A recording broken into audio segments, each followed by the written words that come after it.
238 centimeters in feet?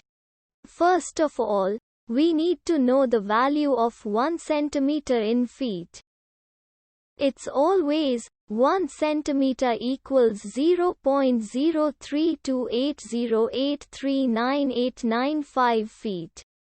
Now we have to multiply 0.03280839895 by 238.